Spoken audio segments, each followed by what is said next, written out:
Drop it.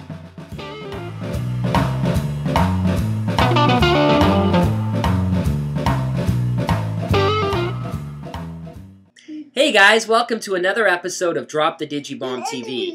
And in this episode, we're going to talk about how to make work-life balance work. So as you can see here, I've got a special guest with me. This is Nathaniel, my youngest. I also have an older, yes, he's very excited to be on Drop the Digibomb TV.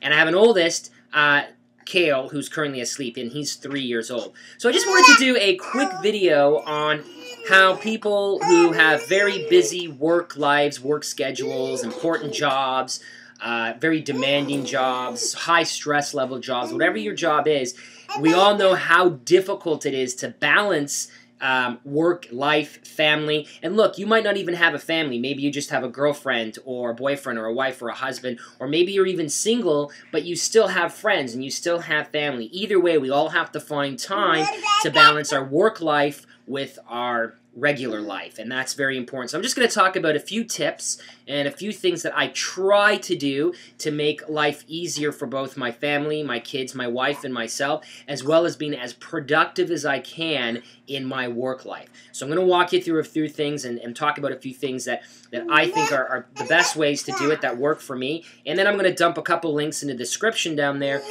with some other great information and resources. Okay, so here are a couple points that I found have really worked well for me and I think can work well for you too. And I know that these are things that other individuals employ that work really well for them when it comes to balancing work and life. So the first thing is, no one is productive for 80 plus hours a week. With very, very, very, very few exceptions, you're not going to be a productive member of your team. You're not going to be productive for your business. You're not going to be productive for your company if you're working that many hours. You're only going to end up burning yourself out. There's obviously exceptions. There are times when you need to work the extra hours, but if you're doing this all the time or for an extended period of time, you're going to burn yourself out. It's just not going to work for you. I've personally never seen it. I've never seen anyone be at their peak or really productive when they're working 80 plus hours a week. It's just not possible. And, you know, again, from a personal, this is just my personal opinion, there's something wrong when you're working that many hours where you're letting your entire life become consumed by your work. I mean, it's great to be passionate, it's great to love what you want to do, and it's great to be very involved. I mean, look, I'm a community manager, you know, and I'm all about grassroots initiatives. I'm all about hanging out with the people and getting out there on the streets and going to the events, and I'm always on Facebook and Twitter, and I'm always blogging, etc., etc., but I still find time to step away. I'm not working an insane amount of hours back to back to back to back. Okay, the other thing is, it's 5 p.m., pause and go home. Now, everybody's 5 p.m. might be different. You might not work a regular 9 to 5, but the point is, you should have at 5 p.m., the end of your day, the end of your shift. You know, take a pause. Find a way to stop whatever it is that you're doing and pick up the pieces later on. So email the files to yourself, dump it in your Dropbox, take your laptop home with you, whatever it is, but take a break at 5 p.m. You know, it's important that you hang out with your family, with your friends. You know, it's just something that I've been doing personally a lot recently. I'm making sure, you know, that, okay, it's about 5 o'clock. I'm going to pack it up, I'm going to go home, I'm going to meet my wife, pick up the kids from daycare, have dinner with the family, hang out, watch some TV, and then when everything is settled and the kids are in bed, I can find the time to go back to work if I need to do it. I mean, I'm doing it right now. You know, this is not my regular day job, but I'm working on this on the side. So find that pause. 5 p.m., pause, go home, be with your friends, be with your family, whatever it is. Okay, the next thing is dinner with the family, which kind of touches on the last point.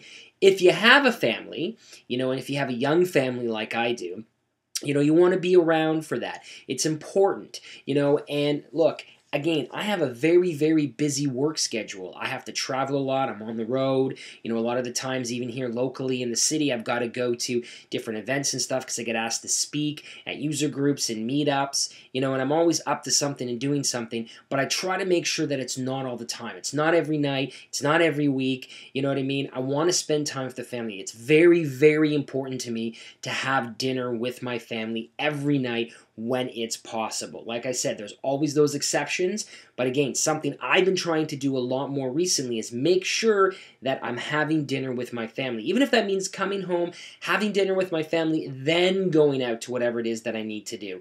But I think it's important to have that social interaction with real people, meaning off the computer, not just blogging, tweeting, Facebooking, emailing, and with people outside of the office too sometimes. You gotta have that separation. You need to balance that work and that life. That's very, very important.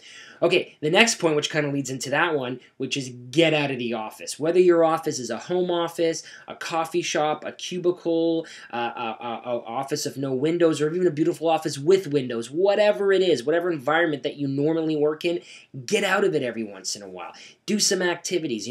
Don't eat your lunch in front of your computer. I mean, we all fall into that trap. I've done it too many, many times, but it's good to get out, go for a walk, have a coffee, maybe go to the gym, but get out of the office. Maybe find a routine where you go to the gym a couple times a week in the morning, or you go into work a little early and you go to the gym after, but find a way to get out there and do other stuff during the day so you're not sitting in the same place all day long for like 10 hours at a time. It's very, very important. Okay, next point. Rule your weekends. With very, very few exceptions, your weekends are yours. Own them. Okay, this is the only time you get. This is time where you're not on the clock, you're not paid to be at the office, you're not paid to be in front of the computer. These are your weekends. This is your spare time. Use that spare time, in a manner that's good for you, that's good for your physical well-being, your mental well-being, right? Take advantage of it. You're not paid to work on the weekends, or if you're someone who happens to work on the weekends, whatever your weekends are, whatever that day or 2 days a week that you're not working, take advantage of it.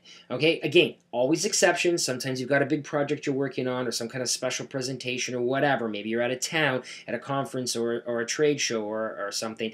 But either way, the weekends are yours. I make the effort to go out to the park with my kids. I take my son for swimming lessons. We do shopping, whatever. Again, I'm talking from someone who has a family and with young kids, so there's always the opportunity to take advantage of my weekends with the family and be active. But if you don't have a family, do something with your friends, right? And if you don't have friends, then just go out there and do something, whether it's take a hike, take a walk, sit at a cafe, just take some time for yourself. Meditate, relax, do what you need to do to stay, balanced and be happy. And finally, paid by the hour. This is, I guess, somewhat of a controversial topic perhaps, but you're paid by the hour for a reason. Even if you're on salary, you're paid for X amount of hours per day, per week, whatever it is. So let's look at it from a different perspective for a second. So let's say you're a freelancer. Anyone who has worked freelance or is freelance, or runs their own business, for example, knows that if you're working on a certain project, you're being paid this much for the project. And if you put this many hours into that project, is it worth it? Does it equal out? Are you getting $2, $3 an hour in the end because you worked so many extra hours on the project? Is it worth it? Is it worth your time? You deserve to be paid for the time that you put in. Whatever that amount is, you deserve a minimum amount for the time that you spend and you work on a project. Otherwise, it's just simply not worth it. It's not going to pay the bills. Right? It's not going to keep your company afloat. So paid by the hour is very important. So when you look at the same thing with when you're working a salary job, granted, there are always those exceptions where you need to work those extra hours and you're not paid for it. But is it beneficial to you? Is it beneficial to the business? You know what I mean? Is it beneficial to the project? Are you being productive? Is it worth working those extra hours? Because if you're not paid to do so, you probably shouldn't work those hours, because otherwise you're no good to anyone. If you burn out and you work extra hours and you put in all this overtime and you can't find that balance between work and life, you're not only doing harm to yourself, you're doing harm to your business if you own your own business, you're doing harm to your clients if you're a freelancer, or you're doing harm to the company that you're working for as well. And that will have a ripple effect on your family and friends. You gotta balance it. Otherwise, you're no good to anyone. You're no benefit. If you're not happy and you're burnt out, you're not going to produce. And if you're not going to produce, then you're not of value to the team. You're not any kind of added benefit to the company, to the business, to the project. That's a fact. Okay, so you've got to make sure you recognize that, your company does, your boss, figure out whatever it is, but find that balance. Find that balance for yourself, find that balance for your business so that everybody succeeds in the end. And finally, not really one of the main points per se, but include your family where you can. So if you have a family, try to find ways where you can include your family in some of the activities that you do, especially if you're always out and about and you have to do stuff. So for example, I had my son in this video, so that's a great way for me to bond with my son, spend time with him, make him a part of my work, and this way, yes, maybe it's a little selfish, but then I don't feel bad about sitting here and doing the video because I've got him with me. So I think that's very important. Okay, so the last thing, these are great points, in terms of trying to find that work-life balance, but sometimes there's other ways. There are some companies out there that are doing some amazing things, right, where they're trying to find that work-life balance within the workplace. So let's take a look at some of those examples.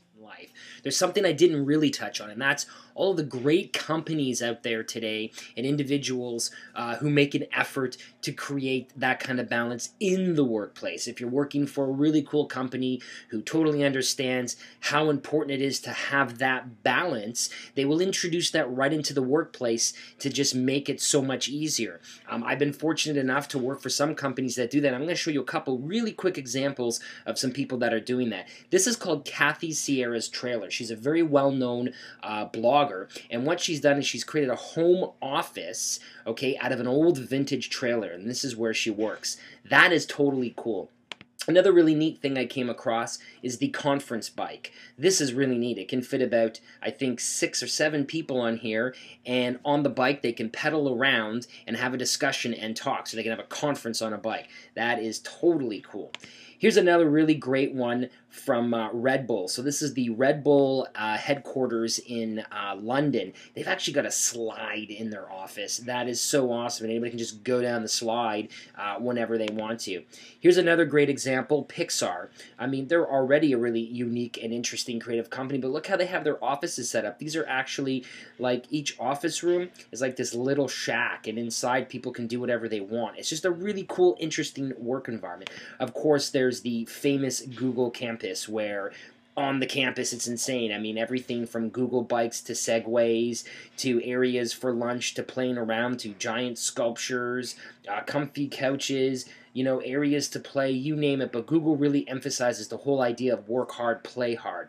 And then finally, I've been lucky enough to have the opportunity to bring my kids with me to a lot of places when I work as well. This is a picture of my son from a few years ago at WordCamp Montreal. I'm one of the organizers of WordCamp Montreal, and I used to organize WordCamp Toronto, and I was lucky enough to be able to take both of my kids. In fact, they were both less than a few months old at their very, very first WordCamps, and my wife was at WordCamps pregnant. So again, it's not always just about finding that balance in your workplace, and not just about finding balance, between work and life. Sometimes it's about trying to find cool and creative ways to bring them together.